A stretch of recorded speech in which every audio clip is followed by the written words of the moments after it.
করিয়ে দিতে বলতেই হয় না বটে।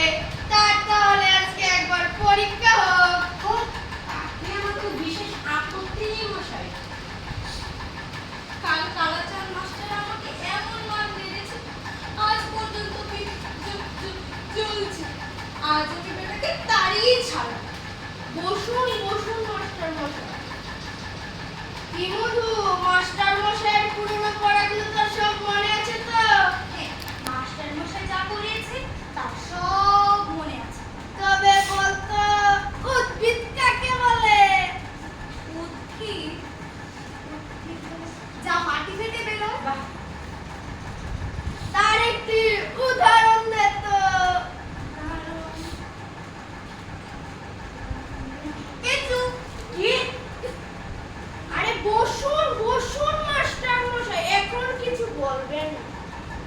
মধু, তোমার তো শুধু পদ্য পাঠ হয়েছে, এবার বলো তো দেখি কাননে কি ফুটে? কাননে কাননে কাননে কাটা ফুটে। তোর মাথা ফুটে। কালকে তো পড়েছি, তারপরে জিজ্ঞেস করলে পারে না। মধু, তুমি বাংলা ব্যাকরণ মনে আছে তো? হ্যাঁ, মনে আছে। এইবার বলো তো কষ্টা কাকে বলে? কর্তা কর্তা হলো আগে আমাদের ওই পাড়ার জয়মুন্সি। কেন? কারণ তিনি ক্রিয়া ও কর্ম উভয় নিয়ে থাকেন। বসুন, বসুন মাস্টার মশাই। এখন কিছু বলবেন না রসুন।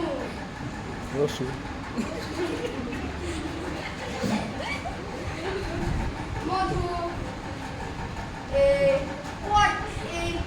কি জানি ষষ্ঠীর তৎপুরুষ কাকে বলে? ষষ্ঠী তৎপুরুষ পুরুষ জানি নে। কেন জানিস নে? কালকে বসে পড়িয়েছিলাম, বল বল কেন জানিস নে?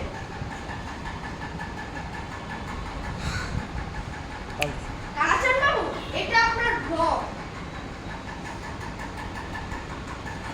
মারপিট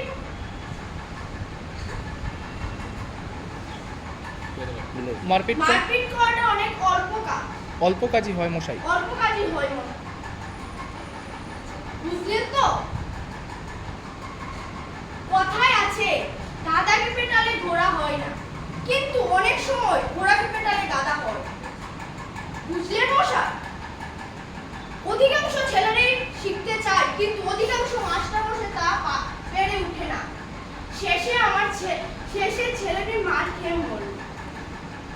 আপনি এখন আপনার ভেদ নিয়ে প্রস্থান করুন। দিন কত মধুর পিঠটা ঝুলো, তারপর আমি ওকে পড়াবো। কি মজা কি মজা। বাচ্চা গেল মশাই, আপনার এই দুষ্ট ছেলেটা পড়ানো আমার কর্ম। কেবল ওটা ম্যানুয়াল লেভেল।